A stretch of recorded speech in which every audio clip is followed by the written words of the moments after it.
Target prelims 2026 revision with MCQ series में आपका स्वागत है। जिस सीरीज में हम सवालों और उनकी व्याख्याओं के माध्यम से 2026 का जो प्रीलिम्स का एग्जाम है उसके लिए जितने भी इंपॉर्टेंट टॉपिक हैं उन पर डिटेल से चर्चा कर रहे हैं। आज की हमारी जो वीडियो है इसमें हम करंट अफेयर के सवालों पर चर्चा करने वाले हैं। तो चलिए करते हैं वीडियो की शुरुआत और सबसे पहले देखते हैं आज का हमारा पहला सवाल क्या है। आज का हमारा जो पहला सवाल है इसमें पूछा गया है, प्रधानमंत्री धन धान्य कृषि योजना यानी कि पीएमडीडीकेवाई के संदर्भ में निम्नलिखित कथनों पर विचार कीजिए। हमारा पहला स्टेटमेंट है, इसका उद्देश्य लक्षित हस्तक्षेपों के माध्यम से कम उत्पादकता वाले 100 कृषि जिलों को रूपांतरित करना है।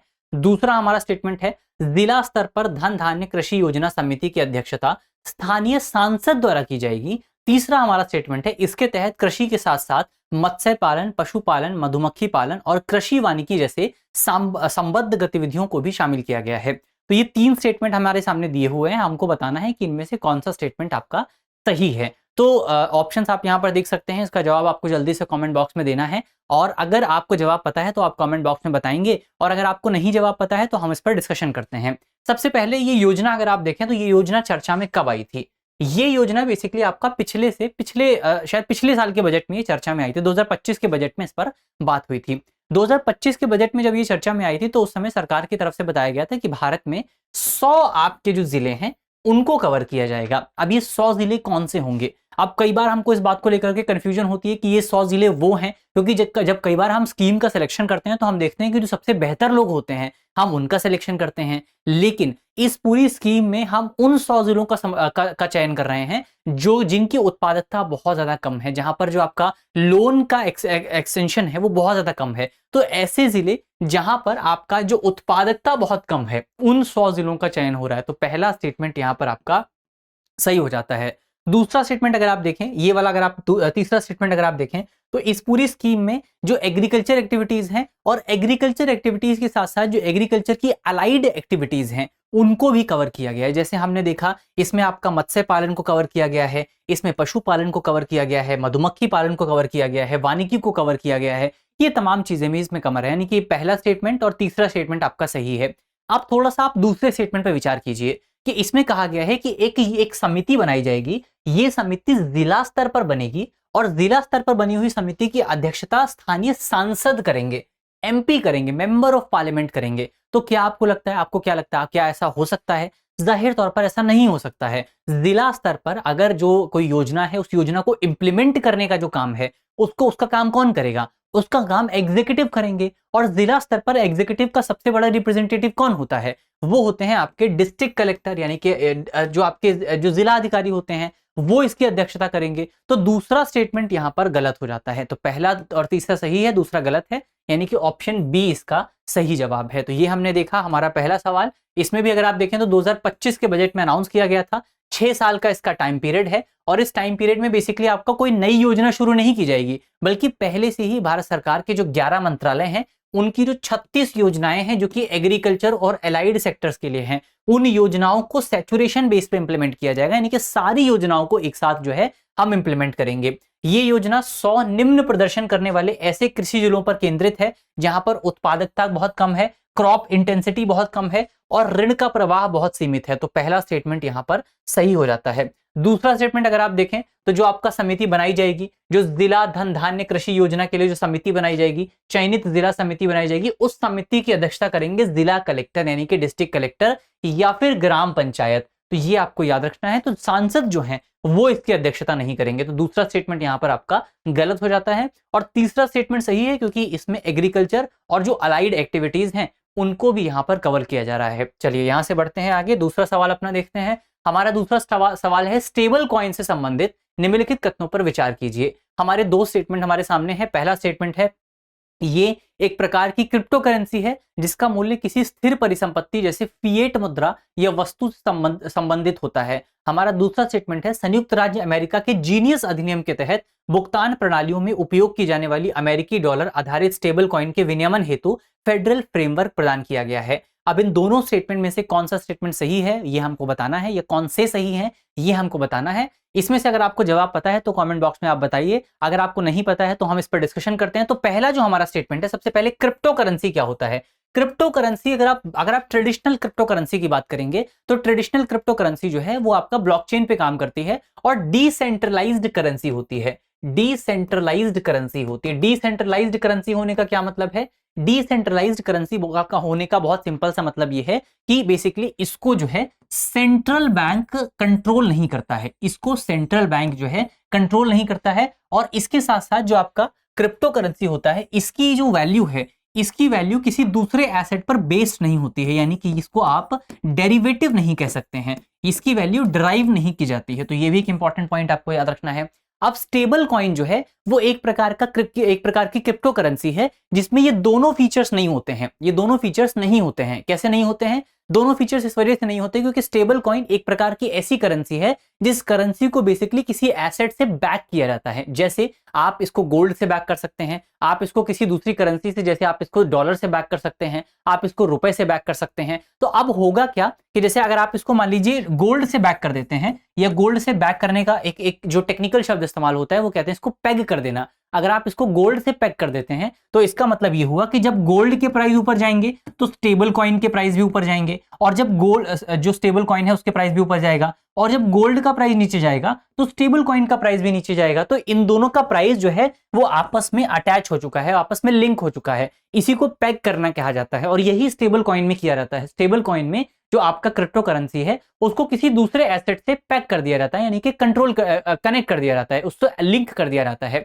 अब यहां पर आप सोच करके देखिए कि सरकार जो है या सेंट्रल बैंक जो है वो स्टेबल या जो क्रिप्टो करेंसी है उसको तो रेगुलेट नहीं कर सकती है, लेकिन सरकार गोल्ड को तो रेगुलेट कर सकती है। या सरकार मान लीजिए डॉलर से इसको जो है कनेक्ट कर देती है, तो सरकार भले ही आपका जो क्रिप्टो करेंसी है उसको रेगुलेट नहीं कर सकती, लेकिन सरकार डॉलर को तो रेगुलेट कर सकती है। और अगर सरकार डॉलर को रेगुलेट करती है, यानी कि डॉलर के प्राइस को जो है मैनेज किया जाता है, तो इसका मतलब यह है कि डॉलर का प्राइस, जो आपका डॉलर का प्राइस पर डिपेंडेंट क्या है, जो स्टेबल कॉइन है वो डॉलर के प्राइस पर डिपेंडेंट है, तो स्टेबल कॉइन के प्राइस को भी रेगुलेट किया जा सकता है। यही फीचर यहां पर आपको स्टेबल कॉइन में देखने को मिलेगा। तो स्टेबल कॉइन क्या है? ये पहला स्टेटमेंट आपका सही हो जाता है और दूसरा स्टेटमेंट भी यहां पर आपका सही हो जाता है, क्योंकि इसको अमेरिकी डॉलर से जो है बैक किया जाता है। तो ये और अमेरिका के जो संसद है, अमेरिका की जो कांग्रेस है, उसने एक कानून पारित किया है, जीनियस नाम से कानून है, जिस कानून में यही बातें की गई हैं कि अमेरिका का जो आपका की जो करेंसी है, या अमेरिका का जो ट्रेजरी बिल है, अमेरिकन गवर्नमेंट के जो ट्रेजरी बिल हैं, उनसे हम एक स्टेबल कॉइन को पेग कर सकते हैं, या उससे हम एक स्टेबल कॉइन को कनेक्ट कर सकते हैं, उससे डिराइव कर सकते हैं उसकी वैल्यू को। तो ये एक इंपॉर्टेंट पॉइंट आपको याद रखना। तो ऑप्शन सी यहाँ पर सही जवाब हो जाता है। ऑप्शन सी यहाँ पर सही जवाब है। स्टेबल कॉइन हमने देख ही लिया है। स्टेबल कॉइन क्या है? क्रिप्टो करेंसी की एक कैटेगरी है जिन्हें डिजिटल परिसंपत्तियों के लाभ को दैनिक लेन देन हेतु आवश्यक मूल्य स्थिर के साथ समायोजित करने के उद्देश्य से बनाया गया, यानी कि इससे आप डिजिटल लेन देन भी कर सकते हैं। जो बेनिफिट आपको क्रिप्टो करेंसी से मिलते हैं वो बेनिफिट भी आपको मिलेंगे, और सरकार इसको रेगुलेट भी कर पाएगी। और जब सरकार किसी चीज को रेगुलेट करती है तो उसके प्राइस बहुत स्टेबल रहते हैं। जैसे अभी अगर आप देखें, आपने देखा होगा बिटकॉइन के जो प्राइस हैं वो बहुत अनस्टेबल है, बहुत वॉलेटाइल है। क्यों? क्योंकि उसके प्राइस को सरकार रेगुलेट नहीं करती है, उसके प्राइस को सेंट्रल बैंक रेगुलेट नहीं करता है। लेकिन जिस चीज के प्राइस को रेगुलेट किया जाता है उसका प्राइस बहुत अनस्टेबल नहीं रहता है। वही बेनिफिट यहां पर आपको देखने को मिलेगा। तो पहला स्टेटमेंट यहां पर आपका सही हो जाता है। दूसरा स्टेटमेंट यह है कि अमेरिका की जो कांग्रेस है उसने जीनियस नाम का एक अधिनियम पारित किया था जुलाई 2025 में, जिस अधिनियम के तहत एक स्टेबल कॉइन बनाया जाएगा जिसको अमेरिका की जो करेंसी है, जिस अमेरिका का जो डॉलर है, या तो उससे बैक किया जा सकता है, या फिर अमेरिका के जो अल्पकालिक ट्रेजरी बिल हैं उससे बैक किया जा सकता है। तो ये दो बातें यहां पर आपको याद रखनी है। तो दूसरा स्टेटमेंट भी यहां पर आपका सही हो जाता है। चलिए आगे बढ़ने से पहले आपके लिए एक इंपॉर्टेंट सूचना है, और हम आपके लिए एक बहुत ही शानदार कोर्स लेकर के आए हैं जिसका नाम है studio GS foundation live online course. तो ये जो कोर्स है बेसिकली आपका स्टूडियो फाउंडेशन कोर्स है, यानी कि इसमें आपका जो बेसिक है वो सब कुछ यहाँ पर कवर किया जाएगा। इसमें आपका प्रीलिम्स का जो बेसिक है और बेसिक से लेकर के एडवांस तक की जो इन्फॉर्मेशन है वो सारी चीजें यहाँ पर कवर की जाएंगी, सारे सब्जेक्ट्स यहाँ पर कवर किए जाएंगे, प्रीलिम्स के सब्जेक्ट, मेंस के सब्जेक्ट, और वो भी बेसिक से लेकर के एडवांस तक। और ये एक ऑनलाइन कोर्स है, यानी कि आप अपनी सहूलियत के मुताबिक कभी भी कहीं से भी रह करके पढ़ाई कर सकते हैं। इसके अलावा इसमें आपको लगभग 1250 प्लस घंटों की कक्षाएं मिलेंगी, एकदम बेसिक से लेकर के एडवांस तक सारी चीजें यहाँ पर कवर की जाएंगी। 10 प्रिंटेड कलर्ड नोट्स आपके घर तक पहुंचा दिए जाएंगे और लगभग 2 साल तक का फ्री करंट अफेयर का जो कोर्स है वो भी यहाँ पर आपको प्राप्त होगा, और वो भी बहुत मिनिमम प्राइस में। इसका प्राइस जो है मात्र 34,999 रुपए में पूरा कोर्स यहाँ पर आपको मिल जाएगा। और इसमें भी अगर आपको लगता है कि प्राइस थोड़ा सा ज्यादा है तो आप हमारे कोड का इस्तेमाल कर सकते हैं। ये कोड आपके सामने लिखा हुआ है, कोड है हमारा AKSHAY। कैपिटल लेटर्स में जब आप इस कोड को इस्तेमाल करेंगे तो आपको और ज्यादा डिस्काउंट इस पूरे कोर्स पर मिल जाएगा। इसमें आप EMI की सुविधा का लाभ भी उठा सकते हैं, यानी कि हर महीने कुछ पेमेंट करके आपको ये पूरा कोर्स जो है वो प्राप्त हो जाएगा। और ये कोर्स अलग अलग माध्यमों में मौजूद है, यानी कि हिंदी माध्यम में भी है, अंग्रेजी माध्यम में भी है और इंग्लिश मीडियम में भी ये कोर्स आपको मिलेगा। यानी कि अगर आपको कोर्स ज्वाइन करना है तो भाषा की आपको कोई भी दिक्कत नहीं आने वाली है। तो अगर आपको कोर्स ज्वाइन करना है, अगर आप कोर्स ज्वाइन करना चाहते हैं या आप किसी दूसरे दोस्त को बताना चाहते हैं, तो वीडियो के डिस्क्रिप्शन में आपको कोर्स का लिंक मिलेगा, वहां से आप कोर्स को ज्वाइन कर सकते हैं। या आप हमारे नंबर पे भी कॉल कर सकते हैं। नंबर आप नोट करके रखिए, हमारा नंबर है 8750187501 एंड 87501। तो इस नंबर पर जब आप कॉल करेंगे तो आपको ज्यादा जानकारी इस पूरे कोर्स के बारे में मिल जाएगी। तो चलिए यहाँ से बढ़ते हैं आगे, बात करते हैं अपने अगले सवाल के ऊपर।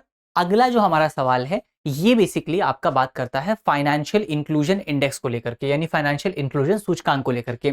3 स्टेटमेंट हमारे सामने दिए हुए हैं। पहला स्टेटमेंट है वित्तीय समावेशन यानी फाइनेंशियल इंक्लूजन सूचकांक में सुधार वित्तीय समावेशन के विस्तार तथा धारणीय वित्तीय साक्षरता पहलों के प्रभाव का परिचालक है। अब ये इस तरीके के जो सवाल हैं जहां पर यूपीएससी 3 तरीके के स्टेटमेंट देता है, इस तरीके के सवालों में बेसिकली एक चीज आपको पहले से समझनी पड़ेगी, एक चीज आपको पहले से याद रखनी पड़ेगी कि इस तरीके के सवालों में जो आपका पहला स्टेटमेंट होता है, पहला स्टेटमेंट अपने आप सही है। पहले स्टेटमेंट पर आपको विचार ही नहीं करना है, पहला स्टेटमेंट अपने आप सही होता है। आपको विचार केवल दूसरे और तीसरे स्टेटमेंट पे करना होता है। पहला स्टेटमेंट अपने आप सही है। अब हमने देख लिया कि पहला स्टेटमेंट सही है, दूसरा स्टेटमेंट पर विचार करते हैं हम। दूसरा स्टेटमेंट आपका क्या कहता है कि फाइनेंशियल इंक्लूजन सूचकांक में 3 उप सूचकांक यानी कि पहुंच एक्सेस, उपयोग यूज और गुणवत्ता यानी कि क्वालिटी शामिल होते हैं, जो क्रमशः वित्तीय सेवाओं की उपलब्धता, उपयोग और गुणवत्ता को जो है प्रतिबिंबित करते हैं। तो ये दूसरा स्टेटमेंट है। और तीसरा स्टेटमेंट है वित्त वर्ष 2025 में फाइनेंशियल इंक्लूजन सूचकांक में मुख्य रूप से उपयोग तथा गुणवत्ता से संबंधित आयामों के कारण सुधार हुआ है। तो अब यहां पर हमको ये बताना है कि बेसिकली आपका इनमें से कौन सा जो कुछ ऑप्शन आपके सामने मौजूद है, इन सवालों के ऑप्शन बहुत इंपॉर्टेंट होते हैं, एक बार इनको आपको पढ़ लेना चाहिए। हमारा पहला ऑप्शन है कथन 2 और कथन 3 दोनों सही हैं तथा वे दोनों कथन 1 की व्याख्या करते हैं। हमारा दूसरा ऑप्शन बी है कथन 2 और कथन 3 दोनों सही हैं किंतु उनमें से केवल एक कथन 1 की व्याख्या करता है। हमारा तीसरा जो ऑप्शन है वो है कथन 2 और कथन 3 दोनों में से केवल एक कथन सही है तथा केवल वही कथन 1 की व्याख्या करता है। और हमारा चौथा ऑप्शन डी है, ना तो एक कथन 2 और ना ही कथन 3 सही है। तो अब यहां पर हमको क्या पता है, इसमें से दोनों स्टेटमेंट जो हैं ये आपके ठीक हैं, दोनों स्टेटमेंट यहां पर ठीक हैं। अब इसमें से हमको ये पता लगाना है कि इनमें से आपका कौन सा इसकी व्याख्या करता है। तो यहां पर आप सही जवाब अगर आप देखें तो ऑप्शन ए इसका सही जवाब है, यानी कि दोनों ही आपके जो स्टेटमेंट हैं दोनों ही स्टेटमेंट पहले स्टेटमेंट की व्याख्या करते हैं। तो ये एक इंपॉर्टेंट पॉइंट आपको यहां पर याद रखना है। तो जो आपका फाइनेंशियल इंक्लूजन इंडेक्स है, फाइनेंशियल इंक्लूजन इंडेक्स जो है ये कौन तैयार करता है, रिजर्व बैंक ऑफ इंडिया द्वारा इसको तैयार किया जाता है। रिजर्व बैंक ऑफ इंडिया द्वारा इसको तैयार किया जाता है और 3 पैरामीटर यहां पर इस्तेमाल होते हैं, 3 सूचकांक यहां पर इस्तेमाल होते हैं। कौन कौन से हैं इन पर हमने पहले ही बात की थी, पहुंच हो गया, उपयोग हो गया और गुणवत्ता हो गया। इनके अलग अलग वेटेज है, जैसे सबसे ज्यादा वेटेज जो है वो आपका उपयोग को दिया गया है और उसके बाद आपका पहुंच है और फिर गुणवत्ता है। तो पहुंच, उपयोग और गुणवत्ता को आपका वेटेज दिया गया है इनके आधार पर, यानी कि एक्सेस, यूज और क्वालिटी, इन 3 चीजों का 3 पैरामीटर्स का इस्तेमाल होता है।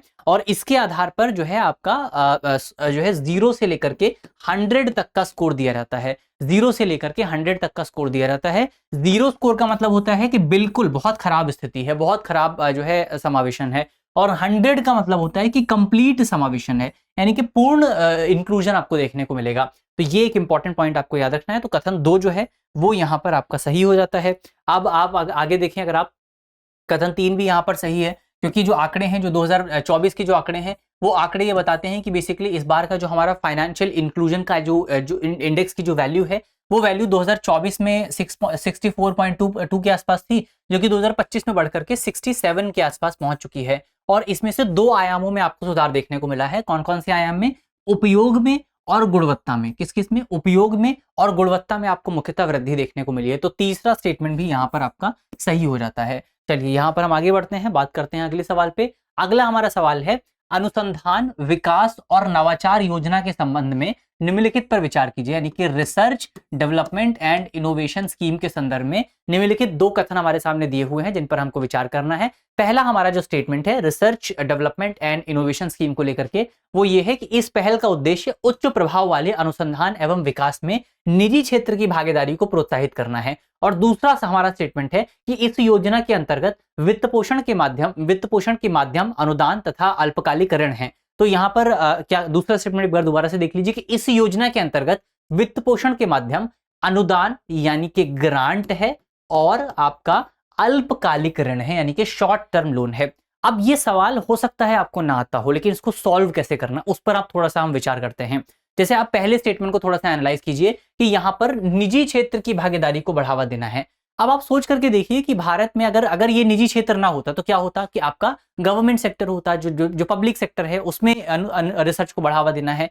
लेकिन सरकार को अगर हमारे देश को आगे बढ़ाना है तो किसको ज्यादा बढ़ावा देने की जरूरत है? साहब हमारी सरकार का जोर किस बात पर है? हमारी सरकार का जोर है मिनिमम गवर्नमेंट मैक्सिमम गवर्नेंस, यानी कि सरकार की भूमिका को बहुत सीमित करने की जरूरत है और प्राइवेट सेक्टर की जो भूमिका है उसको बढ़ाने की जरूरत है। यानी कि कहीं ना कहीं ये स्टेटमेंट जो है इसके सही होने की संभावना ज्यादा है।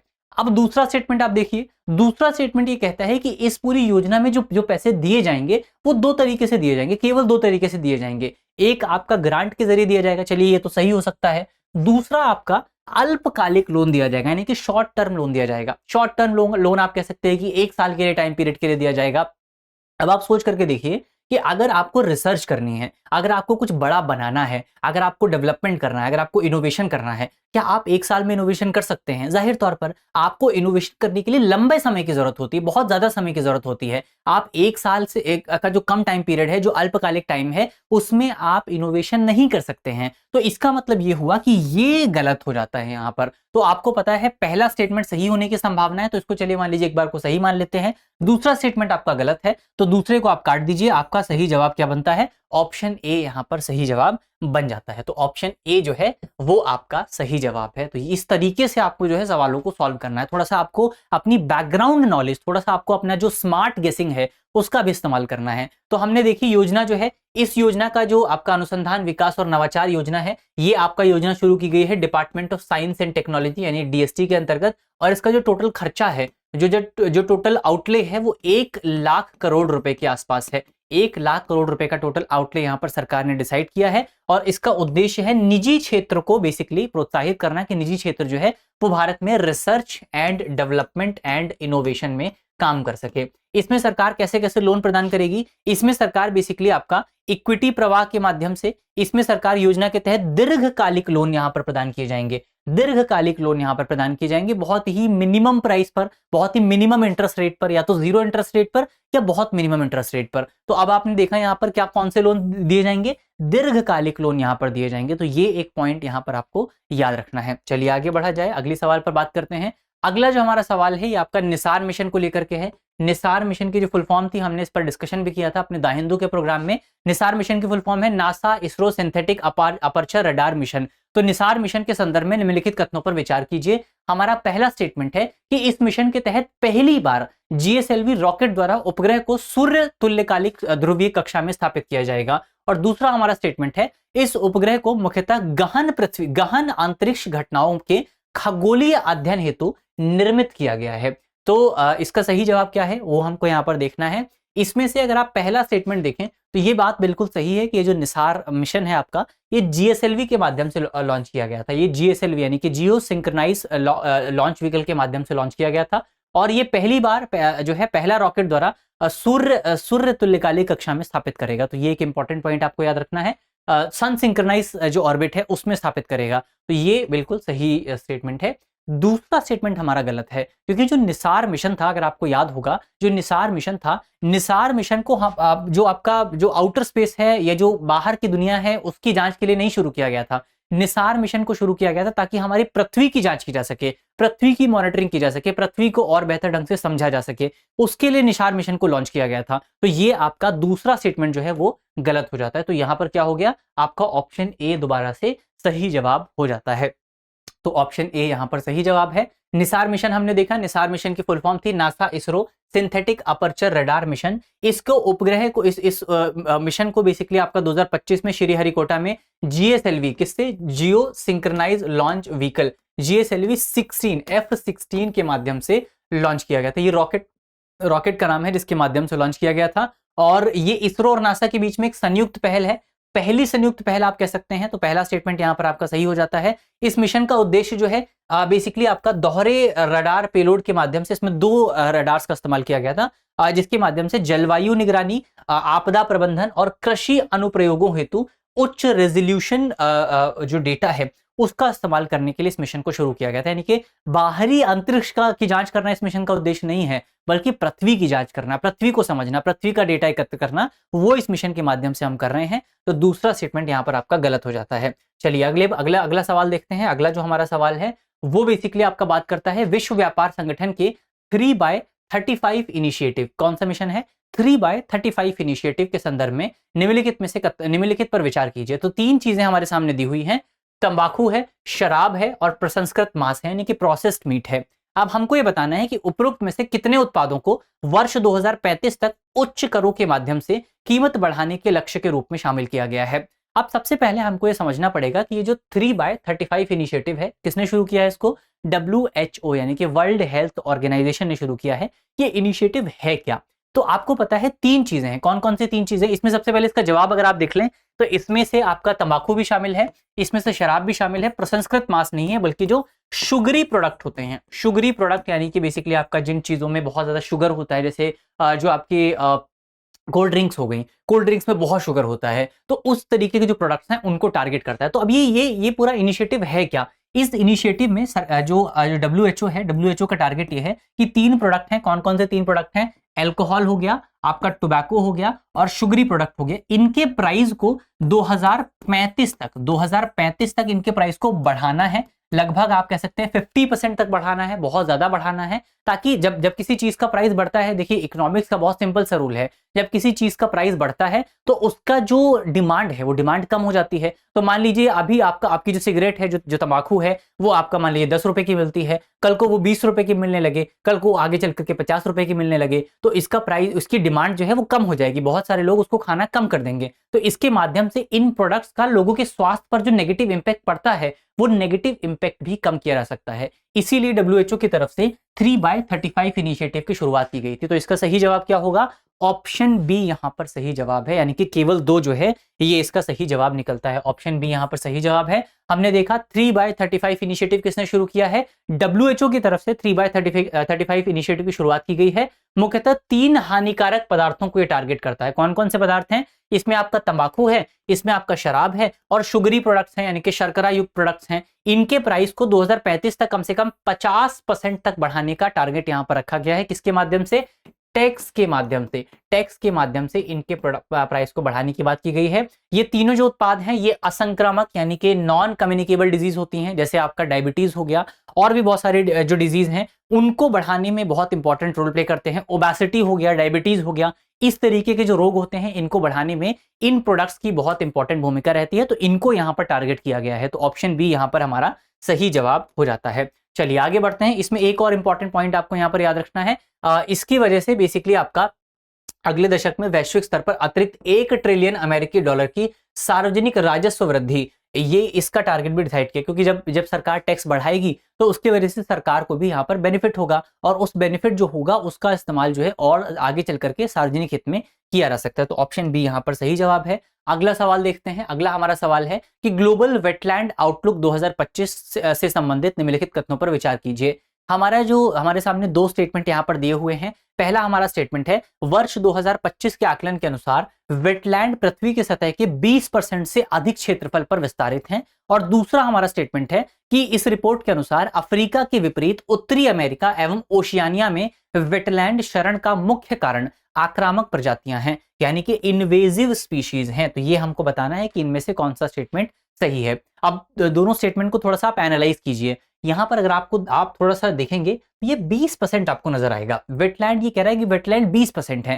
तो वेटलैंड तो बहुत कम होते हैं। अगर आप देखें हमारी पृथ्वी बहुत बड़ी है और उसका 20% तो और भी उसका 20% तो बहुत ज्यादा बहुत बड़ा लैंड हो जाएगा। और बहुत बड़ा लैंड, इतना ज्यादा लैंड हमारा वेटलैंड में नहीं है। वेटलैंड तो बहुत कम है। अगर आप अनुमान देखें, अगर आपको नहीं भी पता है तो आप इस तरीके से इसको सोच सकते थे, जो रियल आंकड़ा है वो है आपका 6% के आसपास। तो वेटलैंड जो है वो 20% नहीं है, वो बहुत कम है, 6% के आसपास है। तो पहला स्टेटमेंट तो यहाँ पर ऐसे ही गलत हो जाता है। और दूसरा स्टेटमेंट जो है वो आपको पता होना चाहिए था, या आप इसमें थोड़ा सा गेस भी कर सकते हैं। दूसरा स्टेटमेंट यहाँ पर सही है, उसको अभी हम आगे देखेंगे। दूसरा स्टेटमेंट यहाँ पर आपका सही है, तो आपका ऑप्शन बी जो है वो सही जवाब हो जाता है। ऑप्शन बी यहाँ पर सही जवाब हो जाता है। चलिए आगे बढ़ते हैं। ऑप्शन बी यहाँ पर सही जवाब है। अब अगर आप देखें तो रामसर कन्वेंशन के सचिवालय द्वारा रिपोर्ट जारी की जाती है। सबसे पहले यही आपसे पूछा जा सकता है कि जो ग्लोबल वेटलैंड आउटलुक रिपोर्ट है वो रिपोर्ट कौन जारी करता है? तो जो रामसर कन्वेंशन है। अब सबसे पहले आपको कमेंट बॉक्स में ये भी बताना है ये रामसर जगह जो है, ये जगह आपको कहां पर मिलेगी,